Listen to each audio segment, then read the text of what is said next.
Juga ada 5 posisi kontrol nanti di sana. Sebagai seorang pendidik, ya, posisi kontrol kita di mana, Bapak Ibu?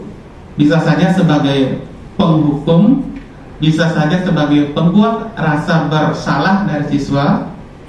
Nah, kalau sebagai penghukum, kadang-kadang anak-anak kita ketika salah atau berbuat kurang baik, kita cenderung memberikan hukuman kepada anak-anak, langsung memberikan tindakan. Itu kita memposisikan diri sebagai penghukum, ya, di dalam proses pendidikan. Yang kedua, pembuat rasa bersalah. Kadang sering kita tidak menghukum anak-anak ya, tetapi kita dekati anak, kita nyatakan kamu itu, ya, sering berbuat masalah, ya, kamu itu menyusahkan saja, kamu itu tidak tahu diri. Nah, itu dengan kata-kata. Nah, itu bagian dari bahwa kita memposisikan diri sebagai membuat rasa bersalah dari siswa tersebut.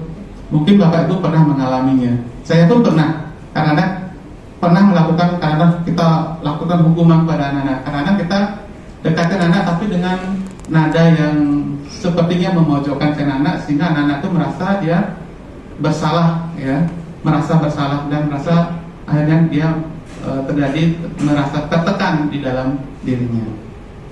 Yang berikutnya, Bapak Ibu, kita memposisikan diri sebagai teman. Mungkin ini yang sering dilakukan oleh Bapak Ibu, ya. Ada anak bermasalah, kita dekatin, ya, kita ajak ngobrol dan sebagainya. Anak-anak berikan masuk ke wilayah kita, mungkin tentang privasi kita buka dan sebagainya, karena kita menganggap bahwa anak ini atau anak kita adalah sebagai teman bicara kita, teman curhat kita, ya. Pasti Bapak Ibu pernah juga melakukannya, ya, memposisikan diri terhadap anak-anak kita sebagai teman, ya, terutama nanti yang sebaya-sebaya, ya, yang muda-muda pasti biar anak-anaknya dekat dan sebagainya, diposisikan dirinya pada posisi tadi, ya, sebagai teman. Yang keempat, Bapak Ibu, sebagai pemantau. Nah, sebagai pemantau ini cenderung melihat dan memantau dari aktivitas yang dilakukan anak-anak. Apakah anak-anak kita ini sadar dengan kewajiban, sadar dengan haknya. Di sini tidak ada lagi hukuman, kita tidak lakukan lagi membuat kata-kata yang membuat anak-anak merasa bersalah, ya. Kita pantau sesuai dengan aturan yang ada. Kita berada di luar dari area anak-anak, memantau apakah ini berjalan sesuai dengan aturan yang sudah ditetapkan atau kesepakatan yang sudah ditetapkan. Yang berikut adalah kita sebagai manajer. Nah, sebagai manajer tentu kita sangat bijak sekali posisinya di sini, ya, posisi manajer yang tahu apa kebutuhan anak-anak kita, tahu permasalahan dari anak-anak kita. Terus kita juga mensosialisasikan, menyampaikan aturan ataupun kesepakatan ataupun keyakinan kelas yang kita sepakati bersama kepada anak-anak, ya.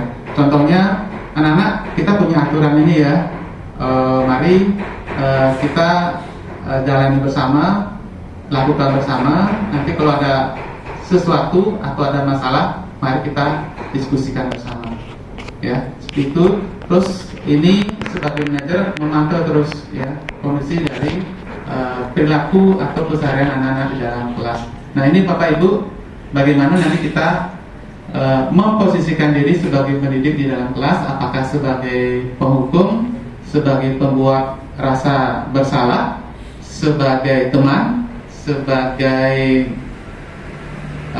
pemantau, dan sebagai manajer, ya. Itu uraian singkatnya.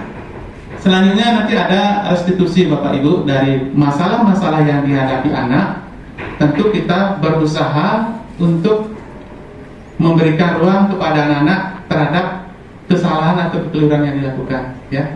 Kita tidak akan memberikan hukuman di sana, tetapi bagaimana kita menguatkan si anak-anak bahwa anak-anak sadar dengan kesalahan yang mereka lakukan. Bagaimana anak nanti bisa kembali ke kelompoknya untuk menyadari kesalahan tersebut dan tidak diulangi lagi.